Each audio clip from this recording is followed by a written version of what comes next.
Hello everyone, आप सभी का फिर से स्वागत है। यह घटना चक्र इतिहास का डिस्कशन है और आज का टॉपिक है सैंधव सभ्यता एवं संस्कृति। सबसे पहले हम लोग सैंधव सभ्यता एवं संस्कृति के बारे में डिस्कस करेंगे। इसके बाद इस पर आधारित अब तक जितने भी प्रश्न पूछे गए उन सभी प्रश्नों का एनालिसिस भी करेंगे। तो चलिए स्टार्ट करते हैं। देखिए, सैंधव सभ्यता के लिए साधारणतः तीन नामों का प्रयोग होता है: सिंधु सभ्यता, सिंधु घाटी की सभ्यता और हड़प्पा सभ्यता। हड़प्पा सभ्यता की खोज 1921 में भारतीय पुरातत्व सर्वेक्षण विभाग के महानिदेशक सर जॉन मार्शल के निर्देशन में राय बहादुर दयाराम साहनी ने किया था। इनका नाम याद रखिएगा। हड़प्पा पाकिस्तान के पंजाब प्रांत के मोंटगोमरी जिले में स्थित है, यानी वर्तमान साहिवाल, जबकि मोहनजोदड़ो सिंध के लरकाना जिले में स्थित है। लोकेशन याद रखिएगा, बहुत इंपॉर्टेंट है। पिगट महोदय ने हड़प्पा और मोहनजोदड़ो को एक विस्तृत साम्राज्य की जुड़वा राजधानियां कहा है।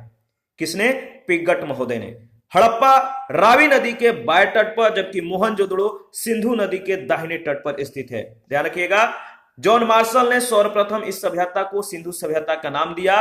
रेडियो कार्बन 14 जैसे नवीन विश्लेषण पद्धति के द्वारा हड़प्पा सभ्यता की तिथि जो है 2300 ईसा पूर्व से 1700 ईसा पूर्व मानी गई है, जो सर्वाधिक मान्य भी है। लगभग 2300 ईसा पूर्व से 1900 ईसा पूर्व तक यह सभ्यता अपने विकास की पराकाष्ठा पर थी, चरमोत्कर्ष पे था।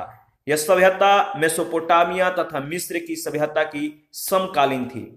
विभिन्न विद्वानों ने सैंधव सभ्यता की तिथि का निर्धारण जो है निम्नवत किया है। जॉन मार्शल ने सैंधव सभ्यता की तिथि का निर्धारण 3250 ईसा पूर्व से 2750 ईसा पूर्व के बीच किया है।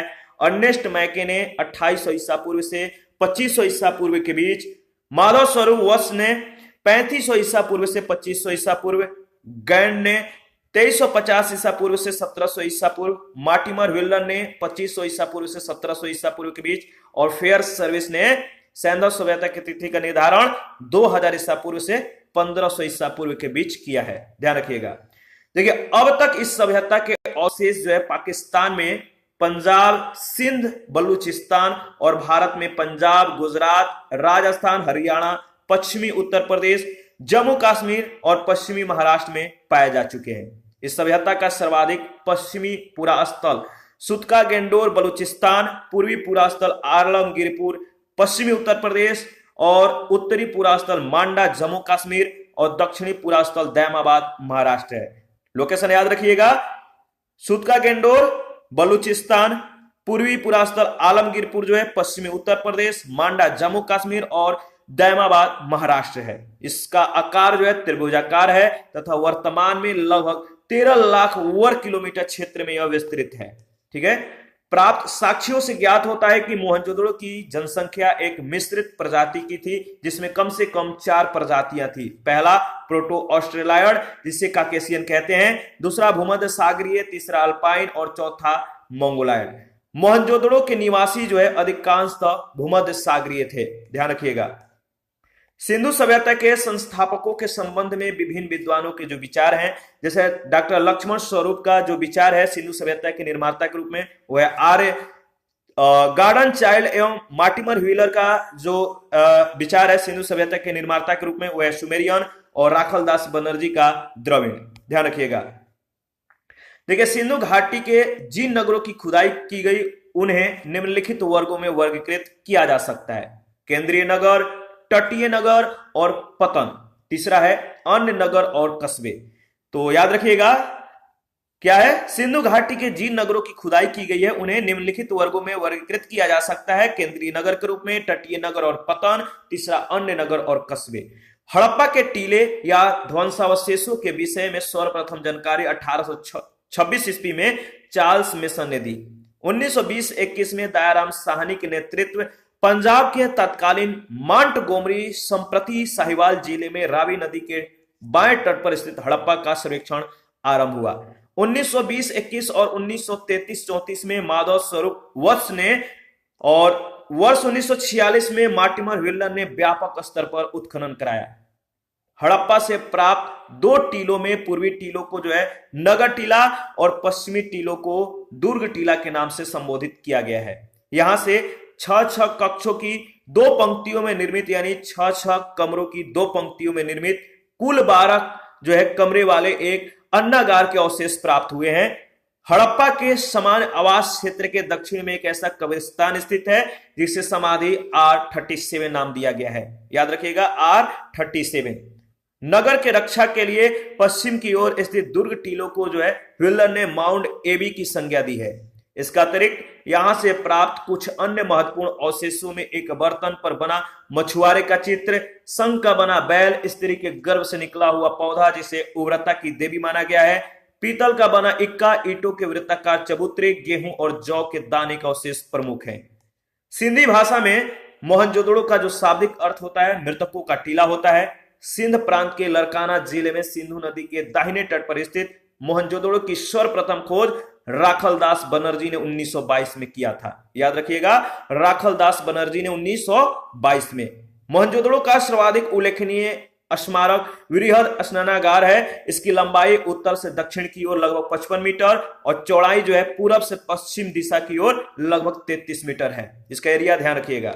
इसके मध्य निर्मित स्नान कुंड की जो लंबाई है, इसका एरिया है 11.8 मीटर लंबाई है, चौड़ाई है 7.01 मीटर और गहराई है 2.43 मीटर। तो जो स्नान कुंड है इसकी लंबाई 11.8 मीटर, चौड़ाई 7.01 मीटर और गहराई 2.43 मीटर है। यह विशाल स्नानागार धर्मानुष्ठान यानी धर्म अनुष्ठान संबंधी स्नान के लिए था। मार्शल ने इसे तत्कालीन विश्व का एक आश्चर्यजनक निर्माण कहा। सिंधु सभ्यता में अभिलेख युक्त मुहरे सर्वाधिक मोहनजोदड़ो से मिले हैं। मोहनजोदड़ो की एक अन्य इमारत जो है वह है विशाल अन्नागार, जो 45.72 मीटर लंबा और 22.86 मीटर चौड़ा है। बृहद अन्नागार के उत्तर पूर्व में 70.1 इंटू 23.77 मीटर के आकार का जो है एक विशाल भवन के अवशेष मिले हैं। एरिया ध्यान रखिएगा। संभवतः जो है यह पुरोहितवास था, यानी पुरोहितों के रहने के लिए घर था। यहां पुरोहितों का विद्यालय स्थित रहा हो। मोहनजोदड़ो की प्रमुख विशेषता उसकी सड़कें थी। मुख्यतः सड़क जो है 9.15 मीटर चौड़ी थी जिसे राजपथ कहा गया। सड़कें सीधी दिशा में एक दूसरे के समकोण पर काटती हुई नगर को अनेक वर्गाकार और चतुर्भुजाकार खंडों में विभाजित करती थी। तो यहाँ की जो सड़कें बनी हुई थी सीधी दिशा में एक दूसरे को समकोण पर काटती हुई। ध्यान रखिएगा, यहां से क्वेश्चन बहुत बार पूछा जा चुका है। सड़कों के एक दूसरे को समकोण पर काटने को जो है ऑक्सफोर्ड सर्कस नाम दिया गया है। जो सड़कें हैं एक दूसरे को समकोण पर काटने को क्या नाम दिया गया है? Oxford circus. मोहनजोदड़ो के पश्चिमी भाग में स्थित दुर्ग टीलों को जो है स्तूप टीला भी कहा जाता है, क्योंकि यहां पर कुषाण शासकों ने एक स्तूप का निर्माण करवाया था। मोहनजोदड़ो से प्राप्त अन्य अवशेषों में कांसे की बनी नारी यानी नृत्य करते हुए नारी की मूर्ति, पुजारी की मूर्ति, मुद्रा पर अंकित पशुपति नाथ जिसे हम शिव कहते हैं, इनकी मूर्ति, कुंभकारों के 6 भट्ठे, सूती कपड़ा, हाथी का कपालखंड, गले हुए तांबे के ढेर, सीप की बनी हुई पटरी, अंतिम स्तर में बिखरे हुए कुएं से प्राप्त नर कंकाल और घोड़े के दांत एवं गीली मिट्टी पर कपड़े के साक्ष्य मिले हैं। मोहनजोदड़ो से ध्यान रखिएगा 130 किलोमीटर दक्षिण पूर्व में स्थित चनहुदड़ो की खोज 1931 में एमजी मजमूदार ने की थी। किसने? तो एमजी मजमूदार ने चनहुदड़ो की खोज 1931 में। 1935 से 36 में इसका उत्खनन मैके ने किया। यहां सैंधव संस्कृति के अतिरिक्त प्राक हड़प्पा संस्कृति जिसे झुक्कर और झांगर संस्कृति कहते हैं, इनके अवशेष भी मिले हैं। संभवतः यह जो है एक औद्योगिक केंद्र था जहां मणिकारी, मुहर बनाने, भार माप के बटकारे जो माप तौल के लिए जो बटकरे थे, इनको बनाने का काम यहां पर होता था। मैके को जो है यहां से मनका बनाने का कारखाना तथा भट्टी प्राप्त हुई थी। यहां से प्राप्त अवशेषों में प्रमुख है अलंकृत हाथी, खिलौने एवं कुत्ते के बिल्ली का पीछा करते हुए पदचिन्ह, सौंदर्य प्रसाधनों में प्रयुक्त लिपस्टिक आदि जो है यहां से साक्ष्य के तौर पे प्राप्त हुए हैं। चनहुदड़ो जो है एकमात्र पूरा स्थल है जहां से जो है वर्गाकार ईंटें मिली है। यहां किसी दुर्ग का अवशेष नहीं मिला है। तो याद रखिएगा, चनहुदड़ो जो है एकमात्र पूरा स्थल है जहां से वर्गाकार ईंटें मिली हैं, लेकिन यहां पर किसी दुर्ग का अवशेष नहीं मिला है। गुजरात में अहमदाबाद जिले में भोगवा नदी जो है इसके तट पर स्थित है लोथल, और इसकी खोज डॉक्टर एस आर राव ने की थी। याद रखिएगा, गुजरात में अहमदाबाद जिले में भोगवा नदी के तट पर स्थित लोथल की खोज, लोथल किस नदी के तट पर स्थित है? तो भोगवा नदी। कौन सा जगह जो है किस नदी के तट पर बसा हुआ है या स्थित है, यह मतलब इस तरह का प्रश्न पूछे भी गए हैं, और आप आगे भी आपको इस तरह के प्रश्न मिलेंगे, तो ध्यान रखिएगा। जो भोगवा है, भोगवा नदी के तट पर जो स्थित शहर था वो था लोथल, और इसका सर्वप्रथम खोज किसने की थी? डॉक्टर एस आर राव ने। सागर तट पर स्थित यह स्थल पश्चिम एशिया से व्यापार के लिए जो है एक प्रमुख बंदरगाह था। नगर योजना तथा अन्य भौतिक वस्तुओं के आधार पर लोथल जो है एक लघु हड़प्पा या लघु मोहनजोदड़ो नगर प्रतीत होता है। यहां से फारस की मुद्रा या सील और पक्के रंग में रंगे हुए पात्र प्राप्त हुए हैं। लोथल में गढ़ी तथा नगर दोनों जो है एक रक्षा प्राचीर से घिरे हैं। लोथल के सबसे प्रमुख विशेषता जो है जहाजों की गोदी यानी डॉक यार्ड है। याद रखिएगा, लोथल की सबसे प्रमुख विशेषता क्या है? डॉक यार्ड यानी जहाजों की गोदी। यहां से प्राप्त अन्य महत्वपूर्ण अवशेष हैं धान यानी चावल और बाजरे का साक्ष्य, फारस की मुहर, घोड़े की लघु जो है मृण मूर्ति, 3 युगल समाधियां आदि। कालीबंगा राजस्थान के हनुमानगढ़ यानी पूर्व में हनुमानगढ़ जिला गंगानगर का भाग था। याद रखिएगा, कालीबंगा जो है राजस्थान के हनुमानगढ़ जिले में स्थित है, और इस स्थल की खोज किसने किया था? अमलानंद घोष ने की थी। याद रखिएगा, कालीबंगा राजस्थान के हनुमानगढ़ जिले में स्थित है, और इस स्थल की खोज अमलानंद घोष ने किया था। 1961 में बीबी लाल और बीके थापर ने उत्खनन आरंभ किया। यहां पूर्वी और पश्चिमी टीला अलग अलग सुरक्षा प्राचीर से घिरे थे। यहां पर पश्चिमी दिशा में स्थित दुर्ग वाले टीले पर सैंधव सभ्यता के नीचे प्राक सैंधव संस्कृति के पुरावशेष प्राप्त हुए हैं। मोहनजोदड़ो के भवन, याद रखिएगा, मोहनजोदड़ो के जो भवन थे पक्की ईंटों के बने थे, जबकि कालीबंगा के जो भवन थे ये कच्चे ईंटों के बने हुए थे। पक्के ईंटों का प्रयोग जो है केवल नालियों, कुओं और स्नानागार बनाने में ही किया गया है। यहां से मतलब कि जोते हुए खेत के साक्ष्य भी मिले हैं, जिसकी जुताई आड़ी तिरछी की गई है। मोहनजोदड़ो एवं हड़प्पा के समान यहां से 2 टीले मिले हैं जो सुरक्षा दीवारों से घिरे हैं। पूर्व की ओर स्थित टीला जो है बड़ा, और जबकि पश्चिम की तरफ स्थित जो टीला है छोटा था। पश्चिमी टीले को जो है कालीबंगा प्रथम नाम दिया गया है, और यहां से भूकंप का साक्ष्य भी मिला है। दुर्ग या गढ़ी वाले टीले के दक्षिणी अर्ध भाग में 5 या 6 कच्ची ईंटों के चबूतरे बने थे। एक चबूतरे पर अग्निकुंड, कुआं तथा पक्की ईंटों का बना एक आयताकार गर्त था जिसमें पशुओं की हड्डियां थीं। दूसरे चबूतरे पर 7 अग्निकुंड या वेदिकाएं एक पंक्ति में बनी थी। यहां से सेल खड़ी तथा मिट्टी की मुहरें और मृद भांड के टुकड़े मिले हैं। धौलावीरा जो है गुजरात के कच्छ के रण में अवस्थित है। तो याद रखिएगा, धौलावीरा जो है कहां पर स्थित है? गुजरात के कच्छ के रण में। सर्वप्रथम 1967-68 में इसकी खोज जेपी जोशी ने की थी, और 1990-91 के दौरान आर.एस. विस्ट, याद रखिएगा, सबसे पहले इसकी खोज, धौलावीरा की खोज जेपी जोशी ने। इसके बाद 1990-91 के दौरान जो इसका खोज है आर.एस. बिस्ट के द्वारा व्यापक पैमाने पर उत्खनन कार्य आरंभ किया गया। यह नगर जो है आयताकार बना था। इस नगर को 3 भागों, किला, मध्यनगर और निचला नगर में विभाजित किया गया था। याद रखिएगा, इसको जो है इस नगर को 3 भागों में किला, मध्यनगर और निचला नगर में विभाजित किया गया था। यहां से एक विशाल जलाशय भी मिला है। यहां के निवासी एक उन्नत जल प्रबंधन व्यवस्था से परिचित थे। यहां से हड़प्पा लिपि के बड़े आकार के 10 चिन्हों वाला एक शिलालेख मिला है।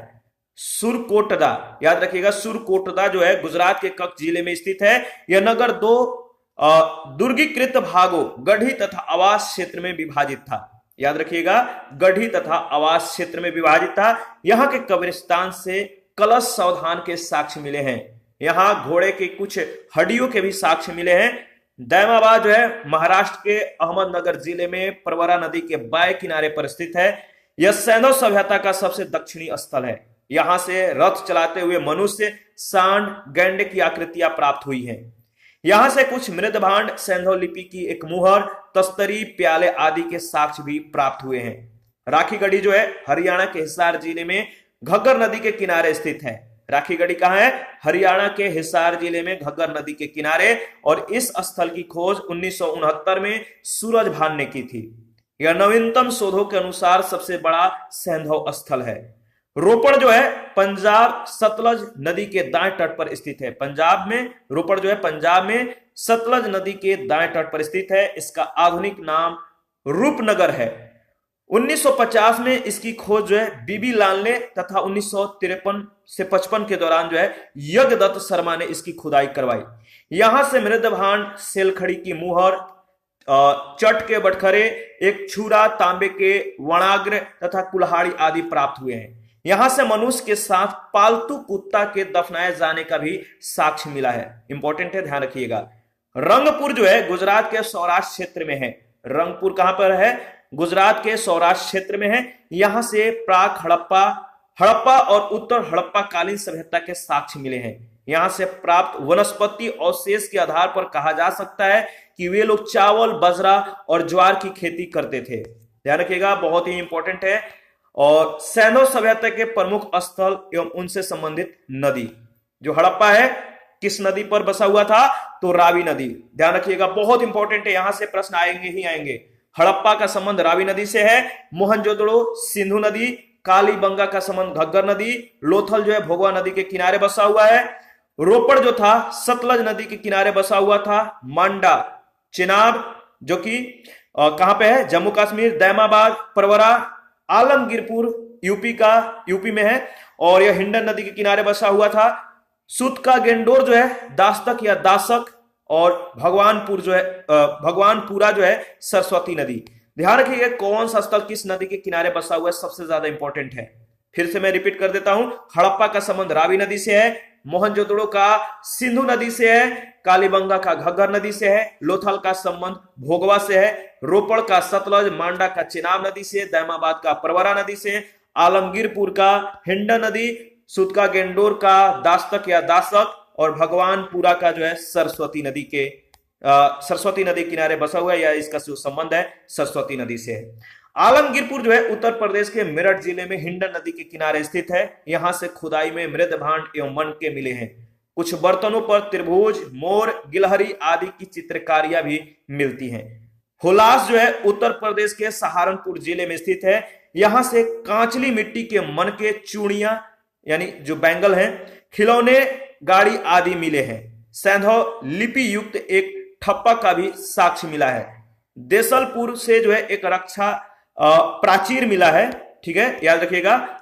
सुतका गेंडोर स्थल जो है दक्षिण बलूचिस्तान में दस्तक या दासक नदी के किनारे स्थित है। इसकी खोज 1927 ईस्वी में आरएल स्टीन ने की थी। इसका दुर्ग जो है एक प्राकृतिक चट्टान के ऊपर स्थित था। यहां से मृद भांड, एक ताम्र निर्मित वणाग्र, ताम्र निर्मित ब्लेड के टुकड़े, तिकोने, ठीकरे तथा मिट्टी की चूड़ियां के जो है अवशेष प्राप्त हुए हैं।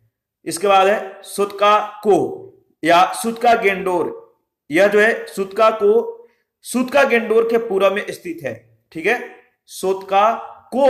सुतका गेंडोर के पूर्व में स्थित है। 1962 में इसकी खोज डेलस के द्वारा की गई। यहां से 2 टीले मिले हैं जिसके आकार सुतका गेंडोर जैसे ही हैं। ध्यान रखिएगा।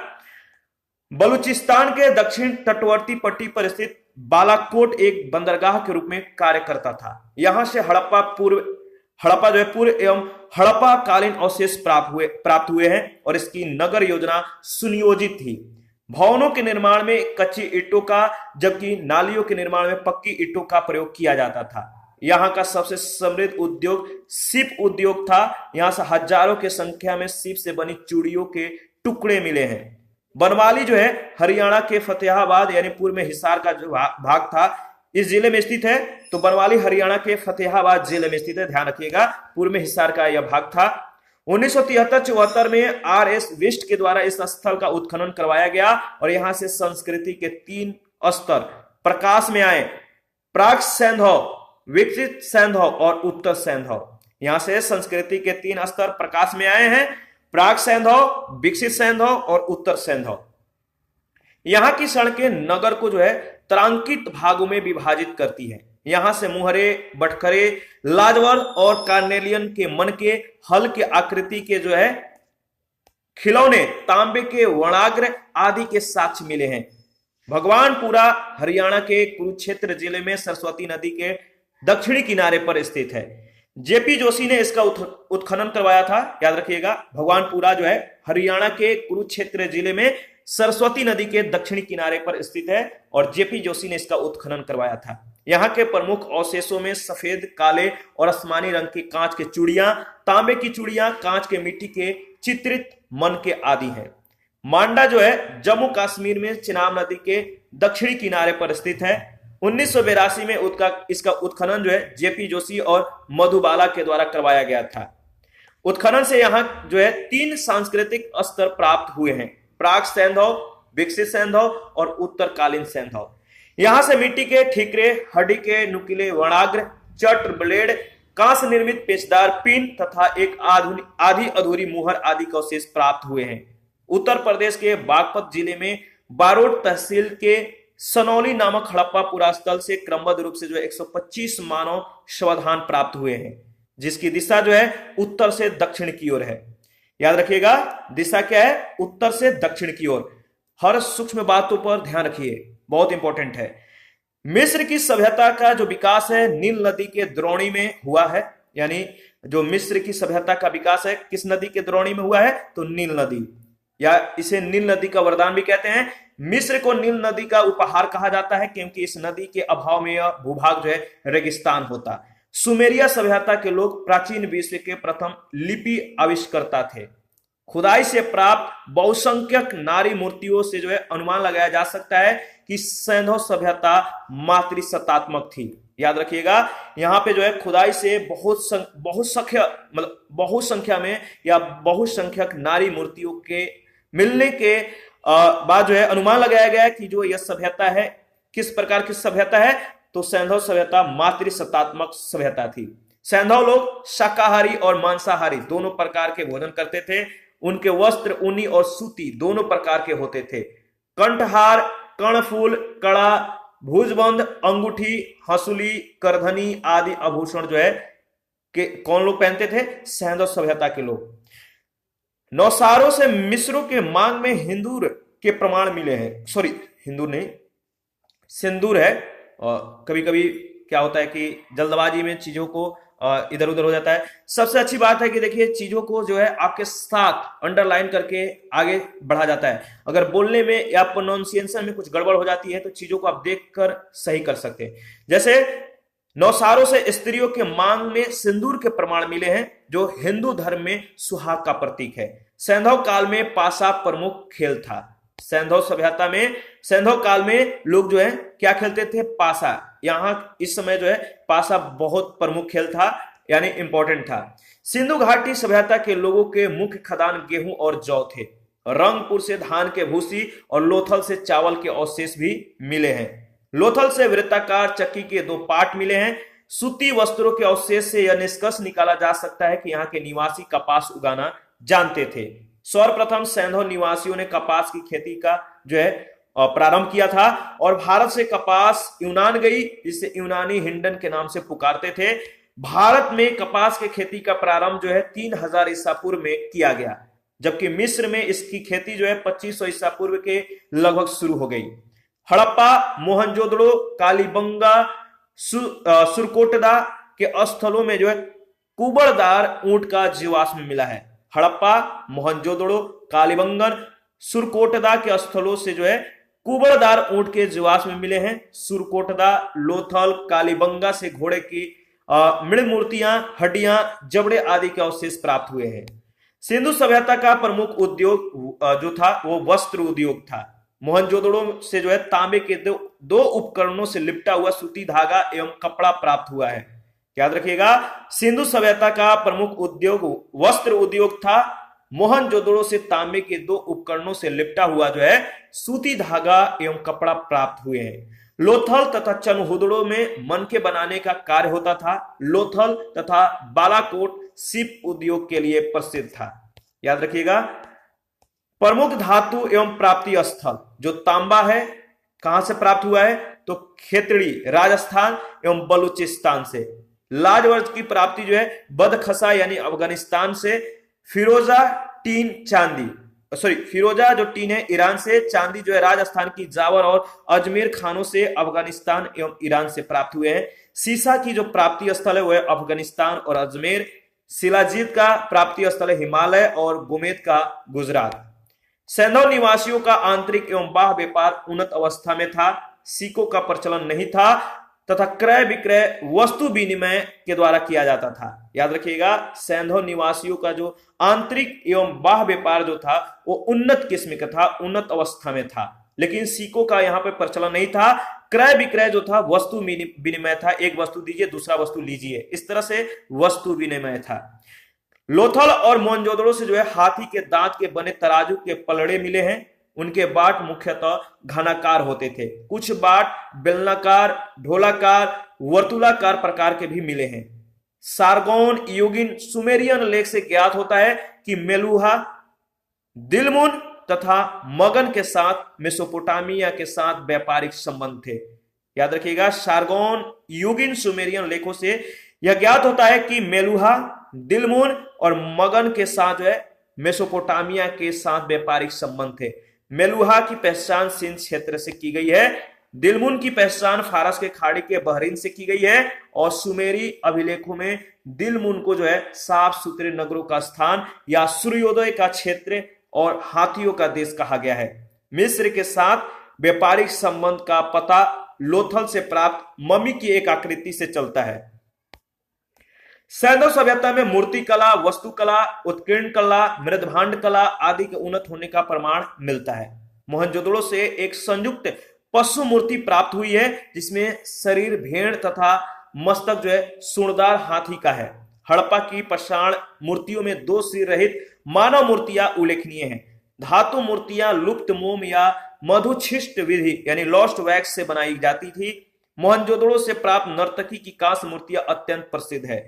लोथल से कुत्ते तथा कालीबंगन से ताम्र मूर्ति प्राप्त हुई है। चनहुदड़ो से प्राप्त जो है इक्का गाड़ी और बैलगाड़ी की मूर्तियां जो है उल्लेखनीय है। मृण मूर्तियां पुरुषों, स्त्रियों और पशु पक्षियों की प्राप्त हुई हैं। मानव मूर्तियां जो है अधिकतर स्त्रियों की हैं और सर्वाधिक मृण मूर्तियां जो है पशु पक्षियों की प्राप्त हुई है। सैंधव काल में सर्वाधिक मुहरे सेलखड़ी की बनी है। याद रखिएगा, सैंधव काल में जो मुहरे हैं सर्वाधिक मुहरे किससे बनी है? तो सेलखड़ी की। इसका अतिरिक्त कांचली मिट्टी, चट, गोमेद मिट्टी आदि की बनी मुहरे भी मिली हैं। अधिकांश मुहरे वर्गाकार या चकोर हैं, किंतु कुछ मुहरे घनाकार, गोलाकार अथवा बेलनाकार भी है। सिंधु सभ्यता के मोहरों पर जो है सर्वाधिक अंकन जो है एक श्रृंगी बैलों का है, उसके बाद कुबड़ वाले बैलों का है। पशुपति शिव का प्रमाण मोहनजोदड़ो से प्राप्त एक मुहर पर है जिस पर योगी की आकृति बनी है। उस योगी के क्या है? याद रखिएगा, दाईं ओर बाघ है, उस योगी के दाईं ओर बाघ और हाथी तथा बाईं ओर गैंडा एवं भैंसा चित्रित किया गया है। दो हिरण भी बने हैं। योगी के सिर पर एक जो है त्रिशूल जैसा आभूषण है तथा इसके तीन जो है मुख्य हैं। मार्शल महोदय ने इसे रुद्र शिव से संबोधित किया है। सही है, ठीक है। तो मार्शल महोदय ने इसे रुद्र शिव से संबंधित किया या इन्हें इस रूप में देखा। सैंधव मृद भांड मुख्यतः लाल या गुलाबी रंग के हैं। कुछ मृद भांडों को लाल रंग से रंगकर काली रेखाओं से चित्र बनाए गए हैं। कुछ बर्तनों पर मोर, हिरण, कछुआ, मछली, गाय, बकरा, पीतल, नीम, खजूर, केला आदि का भी अंकन है। सैंधव मृद भांडों में मर्तबान, कटोरे, तस्तरियां और थालियां प्रमुख हैं। स्त्री पुरुष दोनों आभूषण पहनते थे। सोने चांदी के अतिरिक्त हाथी दांत, शंख आदि के भी आभूषण तैयार किए जाते थे। सैंधव सभ्यता में मातृ देवी की पूजा प्रमुख थी। याद रखिएगा, सैंधव सभ्यता में मातृ देवी की पूजा जो थी प्रमुख थी। हड़प्पा से प्राप्त एक स्त्री की मूर्ति में उसके गर्भ से निकला एक पौधा को दिखाया गया है और संभवतः यह देवी जो है धरती की मूर्ति थी। ठीक है, यानी धरती की जो है या उपज की देवी कह सकते हैं। तो यह जो है एक जो है हड़प्पा से प्राप्त एक स्त्री की मूर्ति में उसके गर्भ से निकला एक पौधा को दिखाया गया है। संभवतः यह देवी जो है धरती की मूर्ति थी या धरती की देवी थी या उर्वरकता की देवी थी, जिसे लोग क्या कहते थे, उर्वरकता की देवी। इसकी पूजा उसी तरह करते थे जिस प्रकार मिस्र के लोग नील नदी की देवी जो है आइसिस की थी। यानी जो उर्वरकता की देवी थी, इसकी पूजा उसी तरह जो है किया जाता था जिस प्रकार मिस्र के लोग नील नदी की देवी आइसिस की। मातृ देवी एवं शिव की पूजा के अतिरिक्त सैंधव निवासी पशुओं, पक्षियों, वृक्षों आदि की उपासना भी करते थे। लोथल, कालीबंगा एवं बनावली के पुरास्थलों से अग्निकुंड अथवा जो है अग्निकुंड अथवा यज्ञ वेदियों के साक्ष्य मिले हैं। ठीक है, उत्तर दक्षिण दिशा में शव दफनाने की प्रथा जो थी प्रचलित थी। तो शव को किस दिशा में दफनाया जाता था, उत्तर से दक्षिण दिशा में। ठीक है, किंतु इसके अपवाद भी मिलते हैं। कालीबंगा में शव जो है दक्षिण उत्तर, रोपण में जो है पश्चिम पूर्व और लोथल में पूर्व पश्चिम दिशा में प्राप्त हुए हैं। आंशिक समाधिकरण के उदाहरण बहावलपुर से मिले हैं। याद रखिएगा, जो आंशिक समाधिकरण है इसका उदाहरण कहां से मिला है, इसका जो साक्ष्य जो मिला है बहावलपुर से। सैंधव सभ्यता के विनाश के कारणों पर विभिन्न इतिहासकारों एवं विद्वानों का जो मत है वो भिन्न भिन्न है। विनाश का जो कारण है, जैसे मार्शल मैके, एसा राव का जो मानना है जो विनाश का कारण है वो बाढ़ है। गार्डन चाइल्ड, मार्टिमर व्हीलर और स्टुअर्ट पिगट का जो मानना है वो है आर्यों के आक्रमण के कारण जो है इसका विनाश हो गया सैंधव सभ्यता का। ठीक है, इसके बाद है आरएल स्टाइन, अमलानंद घोष, इनको जो है इन्होंने जो माना है वो जलवायु परिवर्तन को माना है। जलवायु परिवर्तन के कारण जो है इस सभ्यता का विनाश हो गया है। और एम.आर. साहनी, एच.टी. लैवरिक और जी.एफ. डेल्स ने भूतात्विक परिवर्तन को माना। के.यू.आर. कनेडी ने महामारी को और एम. दिमित्रियोव ने अदृश्य गाज को माना है। ठीक है, इस पर आधारित जो है पहला प्रश्न पूछा गया है, मानव समाज विलक्षण है क्योंकि वह मुख्यतः आश्रित होता है। मानव समाज विलक्षण है क्योंकि वह मुख्यतः आश्रित होता है अर्थव्यवस्था पर। बी ऑप्शन आपका बिल्कुल सही है और इसके बारे में देख लेते हैं। देखिए, मानव समाज विलक्षण या विशिष्ट होता है क्योंकि वह मुख्यतः अर्थव्यवस्था पर आश्रित होता है। अर्थव्यवस्था में जैसे जैसे परिवर्तन होता जाता है वैसे वैसे समाज परिवर्तित होते रहता है, जैसे खाद्य संग्राहक, कृषि उत्पादन उद्योग आदि। अर्थव्यवस्था में जैसे जैसे परिवर्तन होता गया सामाजिक व्यवस्था उसी अनुरूप में बदलती गई। ठीक है, संस्कृति, धर्म, विज्ञान आदि अर्थव्यवस्था में उत्पादन के साधनों में परिवर्तन के अनुसार ही परिवर्तित होते रहते हैं। तो याद रखिएगा। क्वेश्चन नंबर सेकंड है, हड़प्पा निम्नलिखित में से किस सभ्यता से संबंध है? हड़प्पा निम्नलिखित में से किस सभ्यता से संबंध है? सही जवाब होगा सिंधु घाटी सभ्यता से। हड़प्पा नामक पूरा स्थल सिंधु घाटी सभ्यता से संबंधित है और इस सभ्यता का प्रथम पुरातात्विक प्रमाण हड़प्पा से प्राप्त होने के कारण सैंधव सभ्यता को जो है हड़प्पा सभ्यता के नाम से भी जाना जाता है। कालानुक्रम के दृष्टि से यह सभ्यता मिस्र एवं मेसोपोटामिया की प्राचीन सभ्यताओं के समकालीन थी। क्वेश्चन नंबर थर्ड है, सिंधु सभ्यता संबंधित है। सिंधु सभ्यता संबंधित है आद ऐतिहासिक युग से। सैंधव सभ्यता आद ऐतिहासिक काल की सभ्यता है क्योंकि यहां पर लेखन कला का ज्ञान तो है किंतु अभी तक इसे पढ़ा नहीं जा सका है। इतिहास निर्माण में इसका प्रयोग नहीं किया जा सकता। क्वेश्चन नंबर 4 है, सिंधु घाटी की सभ्यता गैर आर्य थी क्योंकि? सिंधु घाटी की जो सभ्यता थी गैर आर्य थी क्योंकि वह नगरीय सभ्यता थी। ए ऑप्शन आपका बिल्कुल सही है। याद रखिएगा, सिंधु घाटी की सभ्यता जो है गैर आर्य मुख्य रूप से इसलिए थी क्योंकि वहां जो है नगरीय सभ्यता थी जबकि आर्य सभ्यता ग्रामीण थी। क्वेश्चन नंबर 5 है, सिंधु घाटी सभ्यता को आर्यों से पूर्व की रखे जाने का जो महत्वपूर्ण कारक है वो क्या है? सिंधु घाटी सभ्यता को आर्यों से पूर्व की रखे जाने का जो महत्वपूर्ण कारण है या कारक है वो क्या है? तो सही जवाब होगा मृद भांड। सिंधु घाटी सभ्यता लिपि ज्ञान और नगर नियोजन आदि के संदर्भ में प्रारंभिक आर्यों से अधिक विकसित थी। पुरातात्विक साक्ष्यों में अलग अलग काल में पाए गए मृद भांड सिंधु घाटी सभ्यता को आर्यों से पूर्व का सिद्ध करते हैं। काले रंग की आकृतियों से चित्रित लाल मृद भांड जहां हड़प्पा सभ्यता से संबंधित है, वहीं धूसर एवं चित्रित धूसर मृद भांड जो बाद के हैं आर्यों से संबंधित माने गए हैं। याद रखिएगा, इन दोनों बातों को इंपॉर्टेंट है। 6 नंबर है, सिंधु घाटी संस्कृति वैदिक सभ्यता से भिन्न थी क्यों? सिंधु घाटी संस्कृति वैदिक सभ्यता से भिन्न थी क्योंकि इसके पास विकसित शहरी जीवन की सुविधाएं थी, इसके पास चित्रलेखीय लिपि थी और इसके पास लोहे और रक्षा शास्त्रों के ज्ञान का अभाव था और उपयुक्त सभी। तो सही जवाब होगा उपयुक्त सभी। सिंधु घाटी का संस्कृति जो है वैदिक सभ्यता के अनेक बातों से भिन्न थी। सिंधु घाटी सभ्यता नगरीय थी जबकि वैदिक सभ्यता ग्रामीण थी। सिंधु सभ्यता की लिपि भाव चित्रात्मक थी। वैदिक सभ्यता के लोग लोहे और रक्षा शास्त्रों से जो है ज्ञान से युक्त थे, मतलब लोहे और रक्षा शस्त्रों से लोहे और रक्षा शस्त्रों के ज्ञान से युक्त थे, और जबकि सिंधु घाटी सभ्यता में लोहे के ज्ञान का अभाव था। तो याद रखिएगा वैदिक सभ्यता और जो सिंधु घाटी की सभ्यता है किस तरह से भिन्न है। ठीक है, तो सिंधु घाटी सभ्यता नगरीय थी, वैदिक सभ्यता ग्रामीण थी। सिंधु सभ्यता की लिपि भाव चित्रात्मक थी। वैदिक सभ्यता के लोग लोहे तथा रक्षा शस्त्रों के ज्ञान से युक्त थे, जबकि सिंधु घाटी की सभ्यता में लोहे के ज्ञान का भाव था। 7 नंबर क्वेश्चन है, हड़प्पा संस्कृति की जानकारी का प्रमुख स्रोत क्या है? हड़प्पा संस्कृति की जानकारी का जो प्रमुख स्रोत है वह है पुरातात्विक खुदाई, सी ऑप्शन। जाहिर सी बात है, देखिए हड़प्पा सभ्यता की लिपि का वाचन जो है अभी नहीं हो सका है, अतः सभ्यता के संबंध में अनेक पुरास्थलों से प्राप्त पुरावशेषों की हड़प्पा संस्कृति के विशिष्ट तत्वों पर जो है प्रकाश डालते हैं।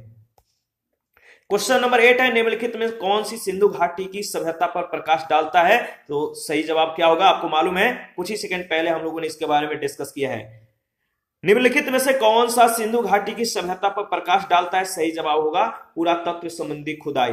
याद रखिएगा क्वेश्चन नंबर 9, सिंधु घाटी के निवासियों की सभ्यता को जानने का मूल स्रोत है वह पाई गई। सिंधु घाटी के निवासियों की सभ्यता को जानने का जो मूल स्रोत है वहां पाई गई, कहां बताइए? वहां पाई गई क्या क्या? सही जवाब होगा, देखिए सैंधव सभ्यता से संबंध विभिन्न पुरास्थलों की खुदाई के फलस्वरूप वहां से प्राप्त 3000 से अधिक मोहरे इस सभ्यता के विषय में जानकारी के सर्वाधिक महत्वपूर्ण साधन हैं। मोहरों पर अंकित चित्रों के माध्यम से सैंधव सभ्यता के विभिन्न कार्यकलापों एवं विश्वासों पर प्रकाश पड़ता है। क्वेश्चन नंबर 10 है, हड़प्पा सभ्यता की उत्पत्ति के संदर्भ में निम्नलिखित में से कौन सा जुड़ा सही नहीं है? हड़प्पा सभ्यता की उत्पत्ति के संदर्भ में निम्नलिखित में से कौन सा जुड़ा सही नहीं है? तो देख लीजिए और सही जवाब दीजिए। देखिए इसका सही जवाब होगा ए ऑप्शन, यानी एम रफीक मुगल। जो संबंध है हड़प्पा सभ्यता ने मेसोपोटामिया सभ्यता से प्रेरणा ली, जो कि ये जो है आपका क्या है बताइए? यह जोड़ा ए ऑप्शन जो है सही सुमेलित नहीं है। ए ऑप्शन आपका बिल्कुल सही है। देखिए हड़प्पा सभ्यता की उत्पत्ति के संदर्भ में अनेक विद्वानों ने अलग अलग मत प्रस्तुत किए हैं। EJ मैकी का मानना है कि हड़प्पा सभ्यता की उत्पत्ति सुमेर से लोगों के प्रवसन के कारण हुआ और इन्हीं के स्वरूप जो है समरूप प्रवसन के सिद्धांत के इतिहासविद DH गार्डन मार्टिमर व्हीलर का मानना है कि हड़प्पा सभ्यता की उत्पत्ति पश्चिमी एशिया से सभ्यता के विचार के प्रवसन के कारण हुई। इस संदर्भ में अमलानंद घोष का विचार है कि हड़प्पा सभ्यता का उद्भव पूर्व हड़प्पा सभ्यता के परिपक्वता के परिणाम स्वरूप हुआ। अस्टुगट, Piggott, Fairservis, George F Dales, Rafique Mughal आदि स्थानीय उत्पत्ति के सिद्धांत को मान्यता देते हैं। एम रफीक मुगल का मानना है कि हड़प्पा सभ्यता का विकास रावी नदी के क्षेत्र में हड़प्पा में हुआ। उन्होंने इससे जो है इस पुरानी मान्यता का खंडन किया कि हड़प्पा सभ्यता ने पश्चिमी मेसोपोटामिया सभ्यता से प्रेरणा ली। 11 में सूची 1 सूची 2 के साथ आपको देखिए मिलान करना है। इसके बारे में ऑलरेडी हम लोगों ने डिस्कस कर लिया है। हड़प्पा का संबंध किससे है? हस्तिनापुर का, तक्षशिला का, यानी किसने किसका खुदाई करवाया है इसके बारे में आपको बताना है। देखिए इसका सही जवाब होगा सी ऑप्शन। याद रखिएगा हड़प्पा दयाराम साहनी, हस्तिनापुर का संबंध बीबी लाल से है, तक्षशिला का जॉन मार्शल और कौशाम्बी का MG मजमूदार से। ठीक है, इनका जो है डेट दिया गया है, आप देख सकते हैं।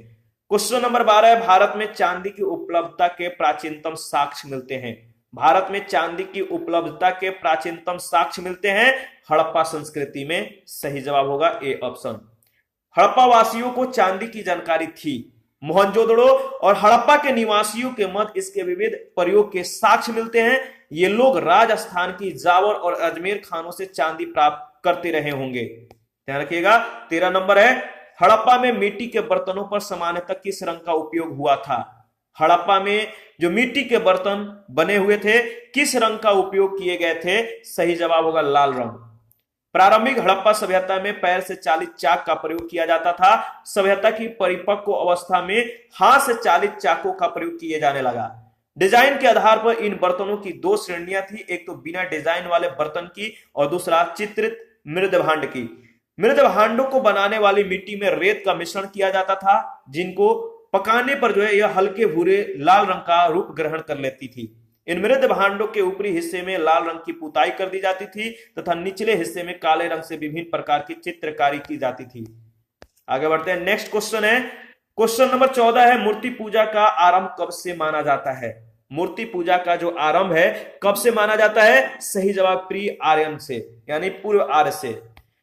मूर्ति पूजा का जो आरंभ है पूरे आर्य काल से माना जाता है। सैंधव सभ्यता में मूर्ति पूजा प्रचलित थी। इसके उदाहरण अनेक सैंधव पुरा स्थलों से प्राप्त मातृ देवी की मूर्तियां या मृण मूर्तियां तथा मुहरे पर प्राप्त चित्र है। 15 नंबर क्वेश्चन है, निम्नलिखित पशुओं में से किस एक का हड़प्पा संस्कृति में पाई गई मुहरों और टेराकोटा कलाकृतियों में निरूपण नहीं हुआ था? बताइए, निम्नलिखित पशुओं में से किस एक का हड़प्पा संस्कृति में पाई मुहरों और टेराकोटा कलाकृतियों में निरूपण नहीं हुआ था? सही जवाब है गाय का। देखिए, हड़प्पा संस्कृति के मुहरों और टेराकोटा कलाकृतियों में गाय का चित्रण नहीं मिलता है, जबकि हाथी, गैंडा, बाघ, हिरण, भेड़ आदि का अंकन मिलता है। गाय के महत्व जो है वैदिक काल में प्राप्त हुआ। 16 नंबर क्वेश्चन है, निम्नलिखित में कौन सा एक हड़प्पा स्थल नहीं है? निम्नलिखित में से कौन सा एक हड़प्पा स्थल नहीं है? सही जवाब होगा सोहगौरा। सोहगौरा उत्तर प्रदेश के गोरखपुर में राप्ती नदी के जो है किनारे स्थित एक गांव है। ठीक है, यहां से मौर्यकालीन ताम्रपत्र अभिलेख मिला है, जिसमें यहां अन्नागार होने का विवरण मिलता है। चनहुदड़ो, कोटजी और देसलपुर तीनों जो है हड़प्पा सभ्यता जुड़े नगर हैं, और चनहुदड़ो और कोटजी वर्तमान पाकिस्तान के सिंध प्रांत में और देसलपुर गुजरात राज्य के कच्छ में स्थित है। 17 नंबर में सूची 1 सूची 2 के साथ आपको जो है मिलान करना है। एक तरफ प्राचीन स्थल, दूसरे तरफ पुरातत्वीय खोज है। तो बताइए कौन से स्थल से क्या चीजें मिली हुई हैं, आपको बताना है। देखिए, इसके बारे में हम लोगों ने ऑलरेडी डिस्कस कर लिया है। ठीक है, इसका सही जवाब होगा बी ऑप्शन। फिर भी रिवीजन कर लेते हैं, याद रखिएगा। हड़प्पा सभ्यता के स्थलों में से जो है खंभात के खाड़ी के निकट स्थित लोथल से गोदीवाड़ा के साक्ष्य मिले हैं। लोथल से गोदीवाड़ा डॉकयार्ड। राजस्थान के हनुमानगढ़ जिले में घग्गर नदी के किनारे स्थित कालीबंगा से जूते हुए खेत के साक्ष्य मिले हैं।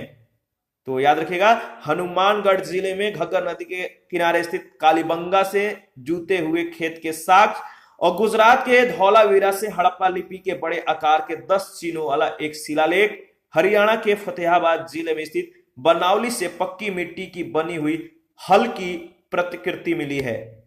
18 नंबर क्वेश्चन है, एक जूते हुए खेत की खोज की गई थी। कहां पर?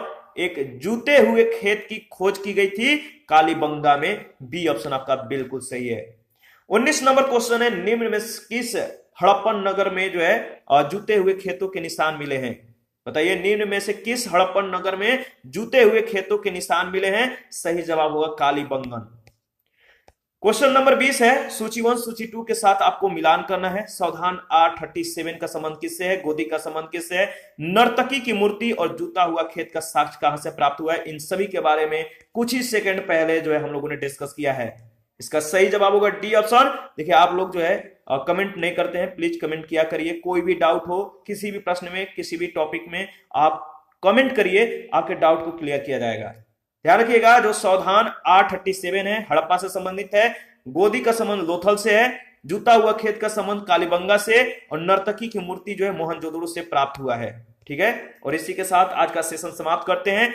नेक्स्ट क्वेश्चन को जो है 31 से जो है नेक्स्ट सेशन में इसको कवर करेंगे, और बाकी का जो है जल्द ही आपका ये जो टॉपिक है, कुछ ही क्वेश्चन बचे हुए हैं, 60 से आसपास क्वेश्चन बचे हुए होंगे, तो नेक्स्ट सेशन में इसको कवर कर लिया जाएगा। आप अपना देखिए प्रतिक्रिया जरूर दीजिए, क्योंकि आपके प्रतिक्रियाओं का हमें बेसब्री से इंतजार रहता है। और जिन लोगों ने Telegram channel, Telegram page group और फेसबुक पेज को ज्वाइन नहीं किया है, तो वीडियो के डिस्क्रिप्शन बॉक्स में उसका लिंक भी है, आप ज्वाइन कर सकते हैं। जिन लोगों को घटना चक्र का PDF चाहिए, वो हमें मैसेज कर सकते हैं इससे रिगार्डिंग, टेलीग्राम पर या इंस्टाग्राम पर, फेसबुक पेज पर और वीडियो के कम्युनिटी बॉक्स में जो है इसके रिगार्डिंग इंफॉर्मेशन को शेयर किया गया है। ठीक है, कम्युनिटी में भी जाके आप जो है हमसे संपर्क कर सकते हैं या डायरेक्ट हमें जो है मैसेज इंस्टाग्राम या फेसबुक पेज से भी कर सकते हैं। ठीक है, थैंक यू, मिलते हैं नेक्स्ट सेशन में।